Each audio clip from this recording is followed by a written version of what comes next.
Hello and welcome to Rathod science academy. So ఈరోజు మనం ఈ క్లాస్లో 26 సెప్టెంబర్ 2024 వచ్చిన కరెంట్ అఫైర్స్ తెలుగులో చూద్దాం. సో ఇక్కడ నేను ఈ క్లాస్లో చెప్పే కరెంట్ అఫైర్స్ మాత్రం మీరు ఈజీగా మీరు మెయిన్స్ ఆన్సర్స్ రాసేటప్పుడు ఎలా ఎక్కడ యూజ్ చేయాలి, ఎలాంటి కేస్ స్టడీస్ కింద యూజ్ చేయాలి, ప్రతి ఒక్కటి నేను అనాలిసిస్ పార్ట్లో చెప్పాను. అంటే యూపీఎస్సీ మెయిన్స్ 2024 మెయిన్స్ యొక్క పేపర్స్ తీసుకొని ప్రతి ఒక్కటి నేను క్లియర్గా అనలైజ్ చేస్తాను. ఆ వీడియోస్ కూడా నేను ఇంగ్లీష్లో పోస్ట్ చేస్తున్నాను.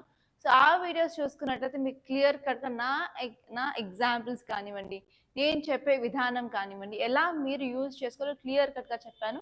అండ్ మ్యాక్సిమం ఈ 3 months నుంచి కవర్ చేసిన కరెంట్ అఫైర్స్ అయితే మీకు చాలా చాలా యూస్ఫుల్గా ఉంటాయి. కనీసం మీరు చూసినట్లయితే అట్లీస్ట్ ఓకే నాకు కాన్ఫిడెన్స్ వస్తుంది రాయడానికి అనే బూస్టప్ అయితే వస్తుంది. సో కాబట్టి కంపల్సరీ అనాలిసిస్ని డైలీ చూస్తూ ఉండండి, అసలు మిస్ అవ్వద్దు ఒక్కరోజు కూడా.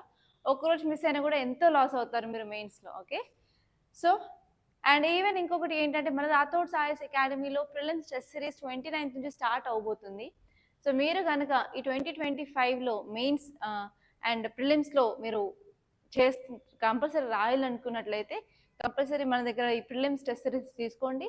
అండ్ ఇది మనకి ఆఫ్లైన్లో అవైలబుల్గా ఉంది, ఆన్లైన్లో అవైలబుల్గా ఉంది. ఆన్లైన్లో అయితే అరౌండ్ 3500కి ఉంటుంది అండ్ ఆఫ్లైన్ అయితే 5500 విత్ మెంటర్షిప్ ఉంటుంది. సో కంపల్సరీ జాయిన్ అయితే అవ్వడానికి ట్రై చేయండి. సో మీరు ఇంకేమైనా డీటెయిల్స్ తెలుసుకోవాలనుకున్నట్లయితే కంపల్సరీ పైన స్క్రీన్ మీద వచ్చిన నెంబర్కి కాల్ అయితే చేయండి. అండ్ నెక్స్ట్ వచ్చేసి దీనికి సంబంధించిన స్కెడ్యూల్ నేను రేపు మధ్యాహ్నం లోపు ప్రతి ఒక్క గ్రూప్లో నేను పోస్ట్ చేయడానికి ట్రై చేస్తాను. సో కంపల్సరీ మీరు ఒక లుక్ అయితే చేయొచ్చు. Okay, so let's get started. So మనకి ఫస్ట్ ఆర్టికల్ ఏమైతే ఈరోజు న్యూస్ పేపర్లో ఉంది అంటే China test fires intercontinental ballistic missile into the Pacific. So ఇక్కడ వచ్చేసరికి మనకి కీవర్డ్ ఏంటి అంటే ఇంటర్ కాంటినెంటల్ బ్యాలిస్టిక్ మిసైల్ అనమాట. ఓకే, సో మనం ఇక్కడ కీవర్డ్ని చూసుకున్నట్లయితే intercontinental ballistic missile.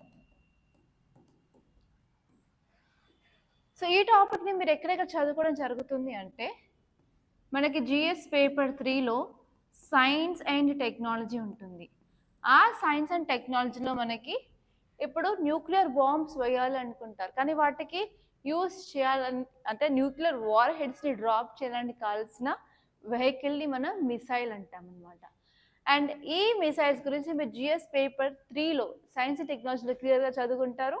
And అదే కాకుండా ఇప్పుడు చైనా ప్రయోగించింది అంటున్నాం కాబట్టి ఈ టాపిక్ని మనం జిఎస్ పేపర్ 2లో ఇంటర్నేషనల్ రిలేషన్స్లో చదువుకోవడం జరుగుతుంది. సో ఇక్కడ మీరు చూడాల్సిన కీవర్డ్స్ అసలు ఏంటి అంటే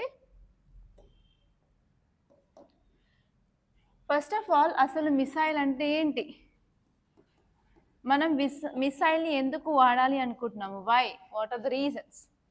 అండ్ నెక్స్ట్ వచ్చేసరికి మనకి టైప్స్ ఆఫ్ మిసైల్స్ ఏమి ఉన్నాయి అని. సో టైప్స్ వచ్చేసి మనం డిఫరెంట్ క్రైటీరియా బేస్ చేసుకొని చాలా టైప్స్గా డివైడ్ అయితే చేస్తాము. ఫర్ ఎగ్జాంపుల్ అది పారాబోలిక్ పాత్ని చూసుకుంటుంది, లేకపోతే స్ట్రైట్గా వెళ్ళి టార్గెట్ని హిట్ చేస్తుంది. దాన్ని బట్టి బాలిస్టిక్ మిసైల్స్ ఉంటాయి, అలాగే క్రూజ్ మిసైల్స్ ఉంటాయి. అదే కాకుండా ఇప్పుడు మనం దాన్ని ఎక్కడి నుంచి ప్రయోగిస్తున్నాం, వాటర్లో నుంచా, లేకపోతే ల్యాండ్ మీదనా, లేకపోతే ఎయిర్గా. సో ఎయిర్ టు ఎయిర్, లేకపోతే air to land. Okay, like అలా మనకి డిఫరెంట్ టైప్స్ ఆఫ్ మిసైల్స్ ఉంటాయి. అదే కాకుండా ఎంత దూరం వెళ్తుంది, డిస్టెన్స్ బట్టి కూడా మనకి డిఫరెంట్ టైప్స్ ఉంటాయి. షార్ట్ రేంజ్ కానీ, మీడియం రేంజ్ కానీ, లాంగ్ రేంజ్ కానీ. సో ఇక్కడ మీరు చూస్తున్నట్టయితే ఈ వర్డ్ వచ్చేసి కాంటినెంటల్, అంటే ఒక్క కాంటినెంట్ నుంచి మనం దాన్ని ప్రయోగించినట్లయితే అది వెళ్ళి రెండవ కాంటినెంట్లో టార్గెట్ని హిట్ చేయడం జరుగుతుంది. అంటే చాలా దూరం వరకు అది ప్రయాణిస్తుంది. సో దీన్ని మనం లాంగ్ రేంజ్ అని అంటామన్నమాట. అండ్ నెక్స్ట్ వచ్చేసి మన ఇండియాలో ఇలాంటి టెక్నాలజీ ఉందా లేదా, ఎస్ ఉంది. మనకి ఎగ్జాంపుల్ వచ్చేసి అగ్ని మిసైల్ అనమాట. సో ఇవన్నీ డైమెన్షన్స్ మీరు చూసుకున్నట్లయితే క్లియర్గా మీరు మెయిన్స్ను ప్రిలిమ్స్ రాయడానికి యూస్ఫుల్గా ఉంటుంది. అండ్ ఇక్కడ ఇంటర్నేషనల్ రిలేషన్స్కి వచ్చేసరికి ఏంటంటే ఇంటర్ కాంటినెంటల్ బ్యాలిస్టిక్ మిసైల్ అనేది ఇప్పుడు చైనా ప్రయోగిస్తుంది. దానివల్ల ఇప్పుడు మనకున్న కన్సర్న్స్ ఏంటి, అసలు ఏ కంట్రీస్ దీన్ని కంప్లైంట్ చేయడం జరిగింది, ఎందుకు కంప్లైంట్ చేస్తున్నాయి తెలుసుకుంటే సరిపోతుంది. ఓకే, సో ఇప్పుడు మనం క్లియర్గా చూసినట్లయితే ఈ చైనా అనేది ఫస్ట్ టెస్ట్ అనేది లాంచ్ చేయడం జరిగింది. ఇది ఇంటర్ కాంటినెంటల్ బ్యాలిస్టిక్ మిసైల్ ఎక్కడికంటే పసిఫిక్ ఓషన్కి.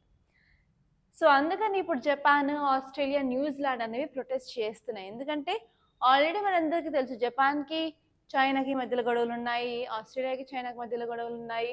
అలాగే న్యూజిలాండ్ ఏది కంట్రీస్ ఇక్కడ సౌత్ చైనా సీలో కానీ ఈస్ట్ చైనా సీలో కానీ బౌండరీ షేర్ చేసుకుంటున్నాయి. కంపల్సరీ చైనాతో వాటికి ఆబ్వియస్గా గొడవలు ఉన్నాయి. అండ్ ఇప్పుడు వచ్చేసరికి ఏంటంటే ఇది ఒక పెద్ద సీరియస్ కన్సర్న్గా మారిపోయింది. అండ్ నెక్స్ట్ ఇప్పుడు మీరు ఇక్కడ చూడాల్సిన కీ పాయింట్, అసలు మీరు చూడాల్సిన కీ వర్డ్స్ ఏంటి అంటే మనకి చైనా యొక్క మిలిటరీ స్ట్రాటజీ షిఫ్ట్ అయినట్టు కనిపిస్తుంది. సో ఇంతవరకు కంట్రీలోనే ప్రయోగాలు చేసేది, అది కంట్రీ బయటకు వచ్చి పసిఫిక్లో చేస్తుంది. అంటే మిగతా కంట్రీస్ని భయపెట్టాలనుకుంటుంది. అండ్ నెక్స్ట్ వచ్చేసి ఏంటి అంటే రీజనల్గా కూడా టెన్షన్స్ అనేవి ఎక్కువ అవుతున్నాయి. ఎస్పెషల్లీ మిసైల్ లాంచ్ చేయడం వల్ల అక్కడ పక్క దేశాలు ఏవైతే ఉన్నాయో వాటిలో టెన్షన్ అనేది మొదలైంది.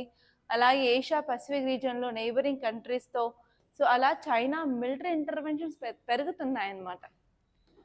అండ్ నెక్స్ట్ వచ్చేసరికి ఏంటి అంటే న్యూక్లియర్ ఆర్మ్ రేస్. చైనా అనేది ర్యాపిడ్గా దాని యొక్క న్యూక్లియర్ ఆర్సనల్స్ని ఇంక్రీజ్ చేసుకుంటా ఉంది. దానివల్ల అది న్యూక్లియర్ ఆర్మ్స్ రేస్లో వెళ్ళాలి అనుకుంటుంది. దానివల్ల ఏంటి అంటే నైబరింగ్ నేషన్స్లో కూడా కొంచెం ప్రాబ్లంగా మారుతుంది. అండ్ నెక్స్ట్ వచ్చేసి ఏంటంటే చైనా ఒక లాంచ్ చూసినట్లయితే అది ఇంటర్నేషనల్ లాస్కి ప్రకారం వెళ్తుందా. సో మనందరికీ తెలుసు చైనా అసలు ఇంటర్నేషనల్ లాస్ని సరిగ్గా ఫాలో అవుతుంది. సో ఈ లాంచ్ ఏ ప్రకారం చేయబడింది, సో అకార్డింగ్ టు ఇంటర్నేషనల్ లాసా కాదా, ఒకవేళ ఫాలో అవుతుందా లేదా, అట్లాంటప్పుడు మనం ఏం చేయాలి. అండ్ నెక్స్ట్ వచ్చేసి ఏంటి అంటే డొమెస్టిక్ ఓవర్ సైట్ కూడా అవుతుంది. ఏంటంటే చాలా వరకు ఇన్వెస్టిగేషన్లో ఈ యొక్క రాకెట్ ఫోర్స్లో కూడా కొంచెం కరప్షన్స్ అనేవి జరుగుతున్నాయి అని తెలుస్తుంది. అదే కాకుండా దానివల్ల చైనా న్యూక్లియర్ కేపబిలిటీస్ మీద కూడా కమాండ్ అండ్ కంట్రోల్ మీద ఇంపాక్ట్ ఉండొచ్చు అని చెప్తున్నారు. అండ్ అదే కాకుండా ఇంకొక ఇంపార్టెంట్ థింగ్ ఏంటి అంటే చైనా అనేది డిఫెన్స్ బడ్జెట్ ఇంక్రీజ్ చేస్తూ ఉంది. సో రీసెంట్గా వాళ్ళ యొక్క బడ్జెట్లో 7.2% ఎక్స్పెండిచర్ అనేది ఈ డిఫెన్స్ మీద పెట్టడం చేశారు. అండ్ అది కూడా ఎందుకు అంటే మోడర్నైజేషన్, మిలిటరీని మోడర్న్ చేయాలి అని. అలాగే దానివల్ల ఇంకా జియో పొలిటికల్ టెన్షన్స్ అనేది పెరుగుతున్నాయి. సో ఇక్కడ మీరు కొన్ని ఫ్యాక్ట్స్ చూసి ఇంటర్ కాంటినెంటల్ బ్యాలిస్టిక్ మిసైల్ గురించి చూసినట్లయితే ఈ మిసైల్స్ అనేవి మనకి లాంగ్ రేంజ్ బ్యాలిస్టిక్ మిసైల్స్ అనమాట. సో అవి ఎందుకు కేపబుల్గా ఉంటాయంటే న్యూక్లియర్ వార్ హెడ్స్ని డెవలప్ చేయడానికి చాలా కేపబుల్గా ఉంటాయి. అండ్ మన ఇండియాలో ఉంది అగ్ని 5 అనమాట. సో ఇక్కడ మీరు నెక్స్ట్ ఆర్టికల్ చూసుకున్నట్లయితే AP to ink pact with Karnataka to deploy kumkis in wild elephant affected areas. So దీని అర్థం ఏంటి అంటే ఇప్పుడు ఏపీ ఉంది కదా, అంటే ఆంధ్రప్రదేశ్ను అలాగే మన సౌత్ స్టేట్స్ ఏవైతే ఉన్నాయో అవన్నిటికీ కామన్గా ప్రాబ్లం ఏంటి అంటే హ్యూమన్ అనిమల్ కాన్ఫ్లిక్ట్. సో ఏపీలో చూసుకున్నట్లయితే ఎలిఫెంట్స్తో బెడద ఉంటుంది. అదే కాకుండా రీసెంట్గా బియర్స్తో కూడా కొంత ప్రాబ్లం వాళ్ళు ఫేస్ చేస్తున్నారని తెలిసింది కదా. సో ఇక్కడ మీరు చూసుకున్నట్లయితే ఇలా ఎలిఫెంట్స్తో వచ్చే హ్యూమన్ అనిమల్ కాన్ఫ్లిక్ట్ని వాళ్ళు తగ్గించడానికి వాళ్ళకి ట్రైన్డ్ ఎలిఫెంట్స్ అలాగే మాహోడ్స్ అంటే ఎలిఫెంట్స్ నడిపే వాళ్ళు కావాలి అని చెప్పి ఏపీ కర్ణాటకతో ఒప్పందం చేసుకుందనమాట. సో అందుకే ఇది న్యూస్లో ఉంది. సో ఇక్కడ మీరు కీవర్డ్ వచ్చేసరికి ఏం తీసుకుంటారు, కూమ్ కీస్. కీవర్డ్ వచ్చేసి కూమ్. సో ఈ టాపిక్ని మీరు ఎక్కడ చదువుకుంటారు, జిఎస్ పేపర్ 3లో మనకి ఎన్వైర్న్మెంట్ అండ్ ఈకాలజీ ఉంటుంది. సో ఈ ఎన్వైర్న్మెంట్ అండ్ ఈకాలజీలో మనము human animal conflict or human wild life conflict అనే టాపిక్ తీసుకుంటాం కదా. సో అక్కడ మనం ఏం చేయాలి, అసలు ఎలాంటి డైమెన్షన్ చూసుకోవాలి అంటే అసలు హ్యూమన్ యానిమల్ కాన్ఫ్లిక్ట్ అంటే ఏంటి, అసలు ఈ హ్యూమన్ యానిమల్ కాన్ఫ్లిక్ట్ జరగడానికి గల కారణాలు ఏంటి, వై, అండ్ దాన్ని ఎలా మనం అడ్రస్ చేస్తున్నాము. ఓకే, అండ్ నెక్స్ట్ వచ్చేసి మెజర్స్.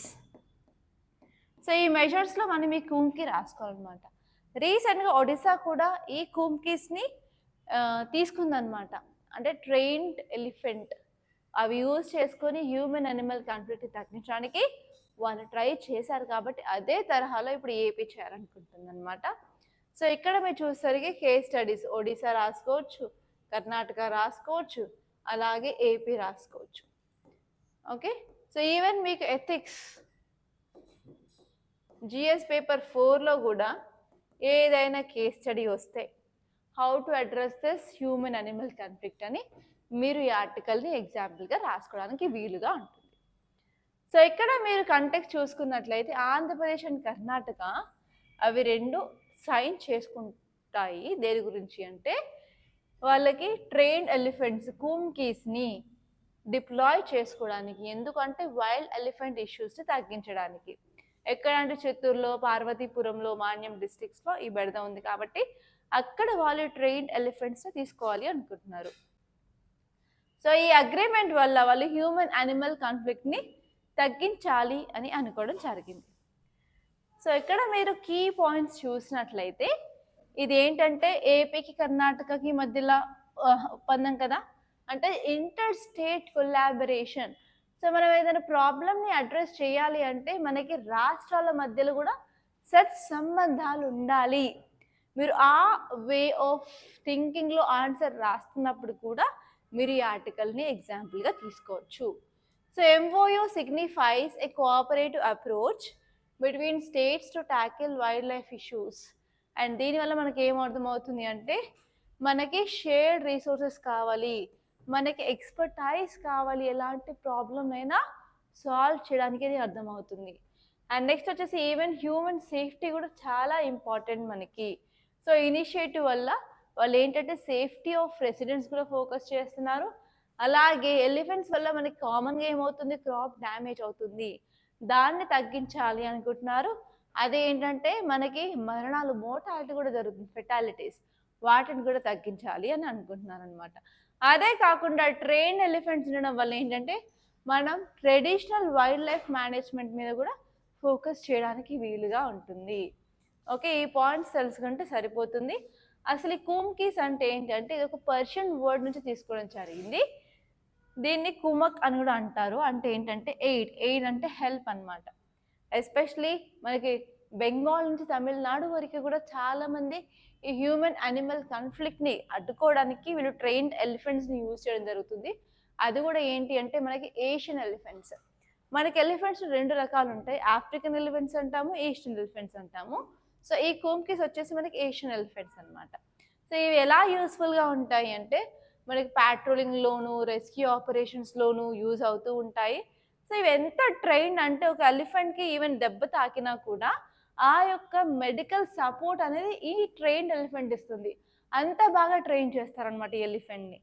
దానివల్ల మనకి ఏంటంటే కాన్ఫ్లిక్ట్స్ మినిమైజ్ అవుతాయి, అలాగే హ్యూమన్ అనిమల్ కాన్ఫ్లిక్ట్ తగ్గుతుంది, అండ్ వైల్డ్ లైఫ్ ప్రొటెక్షన్లో కూడా యూస్ఫుల్గా ఉంటుంది. అండ్ నెక్స్ట్ ఆర్టికల్ మీరు చూసుకున్నట్లయితే India sharing information between Russia and Ukraine. So మనందరికీ తెలుసు కదా, కొద్ది రోజులుగా ఇండియా అనేది ప్రోయాక్టివ్ రోల్ అనేది చూపిస్తుంది ఇంటర్నేషనల్ రిలేషన్స్లో. ఈవెన్ డిఫరెంట్ మీటింగ్స్కి వెళ్తుంది. ఈవెన్ రీసెంట్గా United nations summit for future జరిగింది. సో ఇక్కడ ఈ ఆర్టికల్ వచ్చేసరికి మనకి ఇంటర్నేషనల్ రిలేషన్స్ జిఎస్ పేపర్ 2లో చాలా ఇంపార్టెంట్ అనమాట. సో ఇక్కడ ఈ ఆర్టికల్ ఏం చెప్తుంది అంటే ఈవెన్ రష్యాకి అండ్ ఉక్రెయిన్కి మధ్య ఇన్ఫర్మేషన్ అనేది ఇండియా చేస్తుంది, మీడియేటర్గా వర్క్ చేస్తుంది అని చెప్పడం జరిగింది. ఒక్కసారి మీరు దీన్ని క్లియర్గా చూసుకున్నట్లయితే మన యొక్క ఎక్స్టర్నల్ అఫైర్స్ మినిస్టర్ ఏం చెప్పారు అంటే India is facilitating dialogue. India అనేది డైలాగ్ చేస్తుంది ఎవరి మధ్య, రష్యా అండ్ ఉక్రెయిన్ మధ్య. ఎందుకు అంటే పీస్ని ప్రమోట్ చేయడానికి, అలాగే వార్ని బ్యాటిల్ ఫీల్డ్ మీద ఎండ్ చేయడానికి. సో ఇప్పుడు చూసుకున్నట్లయితే ఇండియా అనేది మీడియేషన్ చేస్తుందని అర్థమవుతుంది. అదే కాకుండా ఇదే తరహాలో మనకి శ్రీలంక, బంగ్లాదేశ్లో కూడా ఇండియా అనేది అన్కండిషనల్ హెల్ప్ అనేది ప్రొవైడ్ చేస్తుంది. అండ్ ఏంటి అంటే నైబర్హుడ్లో ఇండియా మంచి రోల్ ప్లే చేయాలి అని అనుకోవడం జరిగింది అని క్లియర్గా అర్థమవుతుంది. అండ్ నెక్స్ట్ ఇంకా డీటెయిల్స్ చూసినట్లయితే మీరు డిప్లొమాటిక్ రోల్స్ చూస్తే ఇండియాస్ పొజిషన్ అనేది చూసుకున్నట్లయితే ఇండియా ఒక మీడియేటర్గా గ్లోబల్ కాన్ఫ్లిక్ట్లో పనిచేయాలనుకుంటున్నారు. దానివల్ల ఏంటి అంటే ఇంటర్నేషనల్గా ఇన్ఫ్లుయెన్స్ కూడా పెరగడం జరుగుతుంది. నెక్స్ట్ వచ్చేసి మన కాన్ఫ్లిక్టింగ్ పార్టీస్ మధ్యలో and India enhances diplomatic credibility అనమాట. డిప్లొమాటిక్గా కూడా ఇండియాకి క్రెడిబిలిటీ అనేది ఇంక్రీజ్ అవుతుంది. అండ్ నెక్స్ట్ వచ్చేసి ఇండియాస్ అప్రోచ్ అనేది కూడా మనకి రీజనల్ స్టెబిలిటీ మీద కూడా ఫోకస్ చేయడం జరుగుతుంది. అలాగే పొలిటికల్ లెవరేజ్ కూడా రావడం జరుగుతుంది. అండ్ ఇలా మనం మీడియేషన్ చేయడం వల్ల ఈవెన్ గ్లోబల్ లీడర్గా కూడా ఇండియా ఎమర్జ్ అయ్యే ఛాన్సెస్ చాలా ఎక్కువగా ఉంటాయి. అలాగే డిఫరెంట్ కంట్రీస్తో కూడా మనకి ఎకనామిక్ సపోర్ట్ కూడా ఉండడం జరుగుతుంది. సో నెక్స్ట్ ఆర్టికల్ మీరు ఇక్కడ చూసుకున్నట్లయితే centre estimates record production of food grains in 2023 to 2024. So 2023 నుంచి 2024 మధ్యలో సో మనకి ఫుడ్ ప్రొడక్షన్ చాలా పెరిగింది అని చెప్తున్నారు. సో కొన్ని ఐటమ్స్లో పెరిగింది, కానీ కొన్ని ఐటమ్స్లో తగ్గింది. దానివల్ల మీకు ఫుడ్ ఇన్ఫ్లేషన్ మీద ఎలాంటి ఇంపాక్ట్ ఉంటుంది, అలాగే నెక్స్ట్ చూసుకున్నట్లయితే మనకి ఎకానమీ మీద ఎలాంటి ఇంపాక్ట్ ఉంటుంది, అండ్ ఫుడ్ సెక్యూరిటీ మీద ఎలాంటి ఇంపాక్ట్ ఉంటుంది, అండ్ అసలు ఎందుకు పెరిగింది, ఎందుకు తగ్గింది. సో ఇవన్నీ మీరు తెలుసుకుంటే మీరు ఈజీగా మెయిన్స్ క్వశ్చన్ రాసేయచ్చు. సో ఇక్కడ మీరు కంటెక్స్ట్ చూసినట్లయితే యూనియన్ అగ్రికల్చర్ మినిస్ట్రీ అనేది చెప్పింది. ఏం చెప్పింది అంటే మనకి అగ్రికల్చర్ ప్రొడక్షన్ అనేది చాలా ఎక్కువ ఈ ఇయర్ వచ్చింది, 2023 నుంచి 2024 వరకు వచ్చిందని చెప్తుంది. సో అసలు ఏ ఫుడ్ గ్రెయిన్స్ పెరిగాయి అంటే రైస్, వీట్, మిల్లెట్ ప్రొడక్షన్ అనమాట. సో ఎంతమంది చెప్పినట్లు కొన్ని పెరిగాయి, కొన్ని తగ్గాయి. తగ్గినవి ఏంటి అంటే పల్సెస్ తగ్గింది, ఆయిల్ సీడ్స్ తగ్గింది, షుగర్ కేన్ తగ్గింది. సో ఇక్కడ మీరు చూసుకున్నట్లయితే పల్సెస్ అంటే మన పప్పులు లేకుండా మనం ఉండలేము. ఆయిల్ సీడ్స్ కంపల్సరీ ఆయిల్ ఉండాల్సింది, ఆయిల్ లేకుండా మనం ఏది కలిసి తాలింపు కూడా వేయలేము. అండ్ నెక్స్ట్ వచ్చేసి షుగర్ కేన్. ఎంతమంది అందరూ టీ కాఫీలు ఎవ్రీడే పాలు తాగుతూనే ఉంటారు, కంపల్సరీ స్వీట్నెస్ లేనిది మనం డే అనేది స్టార్ట్ అవ్వదు. అంటే వీటిలో ఇప్పుడు మనకి తగ్గింది అంటే కంపల్సరీ మనం వేరే కంట్రీస్ మీద డిపెండ్ అవ్వాల్సి ఉంటుంది కదా. దానివల్ల ఫుడ్ ప్రైసెస్ మీద ఎలాంటి ఇంపాక్ట్ ఉంటుంది, పెరగచ్చు కదా. ఓకే, సో అసలు ఈ pulses, oil seeds, sugar cane ఎందుకు తగ్గింది అంటే కొన్ని ప్రాంతాలలో మనకి డ్రాట్ లాగా కండిషన్స్ వచ్చాయి కాబట్టి, ఎస్పెషల్లీ మన సదరన్ స్టేట్స్లో, అలాగే రాజస్థాన్లో. సో ఇక్కడ మీరు డీటెయిల్స్ చూసుకున్నట్లయితే రికార్డ్ గ్రోత్ అనేది ఉంది మన ఫుడ్ గ్రెయిన్స్లో అని చెప్పడం జరిగింది. అంటే ఏంటంటే మన గవర్నమెంట్ ఎలాంటి అగ్రికల్చర్ ప్రాక్టీసెస్ తీసుకుంది, వాటి వల్ల ఎలాంటి స్కీమ్స్ వల్ల మనకి అగ్రికల్చర్ ప్రొడక్షన్ ఇంక్రీజ్ అయింది, అది చూసుకుంటే సరిపోతుంది. సో ఇక్కడ వచ్చి రైస్ ఎందుకు ఇంక్రీజ్ అయింది, వీట్ ఎందుకు అయింది, అండ్ ఫుడ్ సెక్యూరిటీ ఎలా అచీవ్ చేస్తామని చెప్పి మీరు థింక్ చేయాల్సిన అవసరం ఉంది. అండ్ నెక్స్ట్ వచ్చేసి ఏంటి అంటే మనకి డైవర్స్ క్రాప్ పర్ఫార్మెన్స్ అనేది ఉంది. అంటే ఏంటంటే మనకి చాలా చోట్ల ఏంటంటే వాటర్ ఎక్కువ ఉండవు, అయినప్పటికీ కూడా మనం వాటర్ ఇంటెన్సివ్ క్రాప్స్ అనేది గ్రో చేయడం వల్ల చాలా నెగిటివ్ ఇంపాక్ట్ ఉంటుంది కదా. సో అందుకని ఏంటంటే వాటర్ ఎక్కువ తీసుకునే క్రాప్స్ కంటే లెస్ వాటర్ కన్జ్యూమింగ్ క్రాప్స్ తీసుకున్నట్టయితే మనకు చాలా అడ్వాంటేజ్ ఉంటుందని చెప్పి ఇక డైవర్స్ క్రాప్ పర్ఫార్మెన్స్ అనమాట. అండ్ ఈ ఆర్టికల్ ఏం చెప్తుంది అంటే మనకి డ్రాట్ లైక్ కండిషన్స్ వల్ల కూడా మనకి ఫుడ్ ఇంపాక్ట్ అనేది ఉంది అనమాట, క్లైమేట్ వేరియబిలిటీ వల్ల. అలాగే ఏంటంటే మన సస్టైనబుల్ ఫార్మింగ్ మీద. అండ్ నెక్స్ట్ వచ్చేసరికి ఏంటంటే మనకి పల్సెస్, ఆయిల్ సీడ్స్ డిక్లైన్ అయ్యాయి కాబట్టి మనం ఏంటి అంటే ఫ్యూచర్లో వాటి మీద ప్రైస్ ఇంక్రీజ్ అవుతుంది. అండ్ నెక్స్ట్ వచ్చేసి మనకు సప్లై కూడా సరిగా ఉండదు, సప్లై చేంజ్ డిస్ట్రప్షన్స్ అనేది వస్తాయి. దాన్ని ఎలా మనం అడ్డుకోవాలి, అండ్ మనం న్యూట్రిషన్ మీద ఎలాంటి ఇంపాక్ట్ ఉంటుంది, అసలు న్యూట్రిషన్ మీద ఎలాంటి ఇంపాక్ట్ లేకుండా గవర్నమెంట్ తీసుకోవాల్సిన చర్యలు ఏంటి అవి చూసుకోవాలి. అండ్ నెక్స్ట్ వచ్చేసి ఏంటి అంటే మనకి షుగర్ కేన్ ప్రొడక్షన్ తగ్గింది.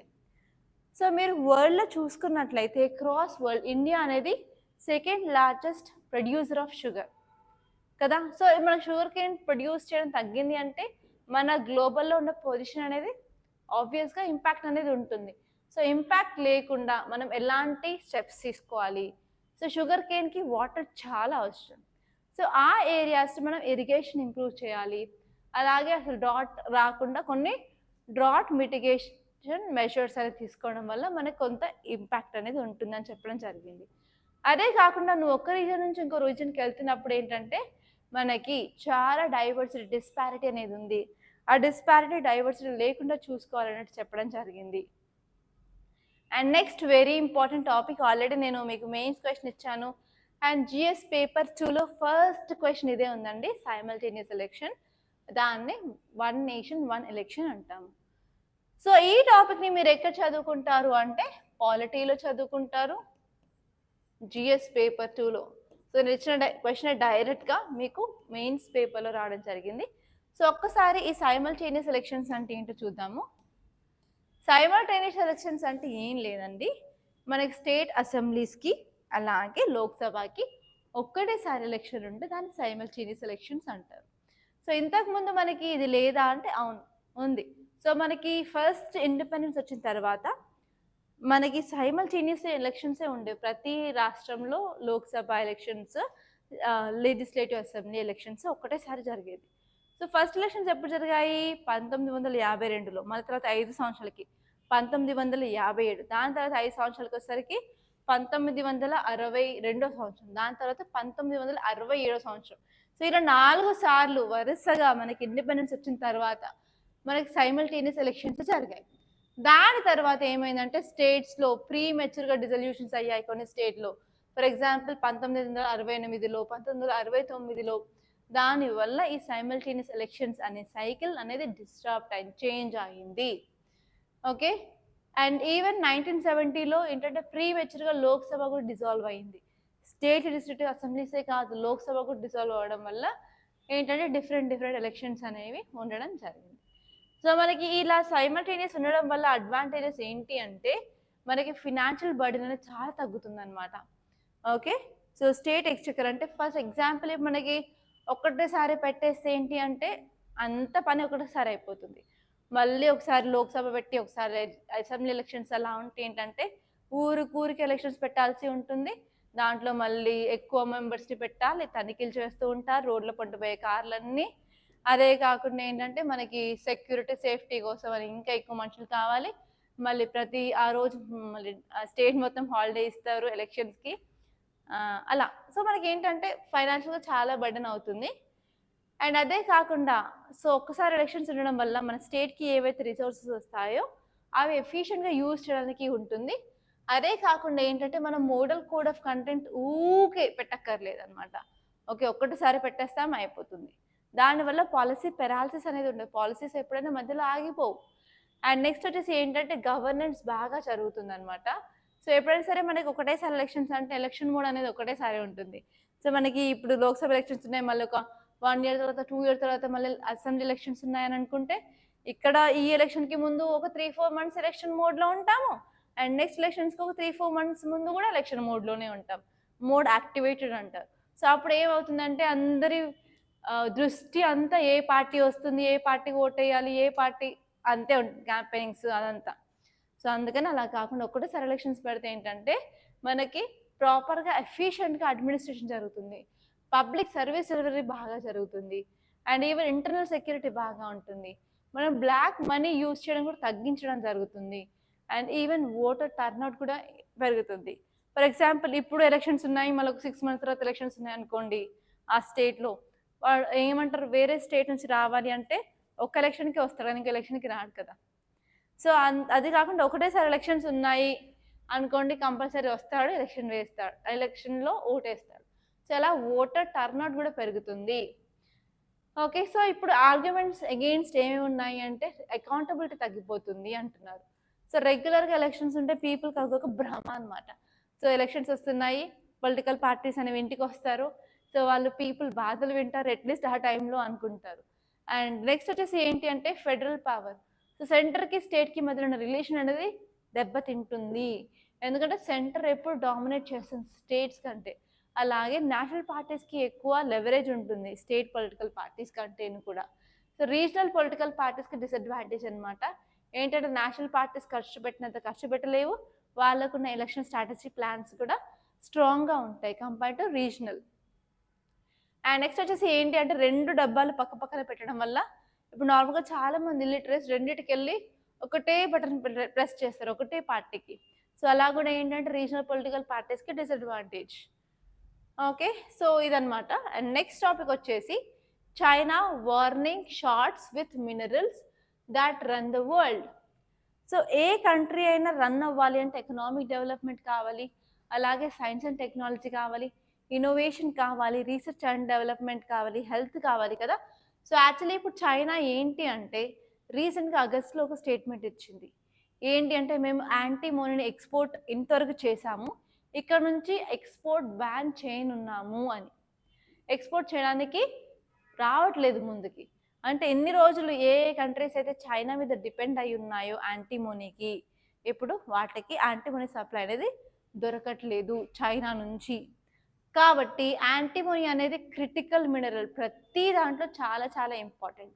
ఇప్పుడు వాటికి ఈ క్రిటికల్ మినరల్ యాంటీమోనీ చైనా నుంచి రాలేదు. అంటే వాళ్ళ యొక్క డెవలప్‌మెంట్ మీద ఇంపాక్ట్ ఉంటుంది అని ఈ ఆర్టికల్ క్లియర్‌గా చెప్తుంది. ఈ ఆర్టికల్ వచ్చేసి మనకి ఇంటర్నేషనల్ రిలేషన్స్‌లో ఇంపార్టెంట్, అలాగే ఎకనామీలో ఇంపార్టెంట్, సైన్స్ అండ్ టెక్నాలజీలో ఇంపార్టెంట్. ఆల్రెడీ మనకి క్రిటికల్ మినరల్స్ అనేవి చాలా సార్లు ఈ అనాలిసిస్‌లో చెప్పుకున్నాం కాబట్టి నేను దాన్ని బేసిక్‌కి వెళ్ళట్లేదు. జస్ట్ ఈ ఆర్టికల్ ఏం చెప్తుందో చెప్తాను అంతే. ఓకే. సో ఈ ఆర్టికల్ ఏం చెప్తుంది అంటే చైనా అనేది ఎక్స్‌పోర్ట్ ఆఫ్ యాంటీమోనీని రిస్ట్రిక్ట్ చేసింది, బ్యాన్ చేసింది. దానివల్ల ఇప్పుడు ఏ కంట్రీస్ అయితే ఇక్కడ తీసుకుంటున్నాయో యాంటీమోనీ వాళ్ళ యొక్క నేషనల్ సెక్యూరిటీకి భంగం అనేది కలగబోతుంది. సో ఇప్పుడు ఏంటంటే చైనా డామినెంట్‌గా గ్లోబల్ క్రిటికల్ మినరల్ సప్లై చైన్‌లో ఉండబోతుందన్నమాట.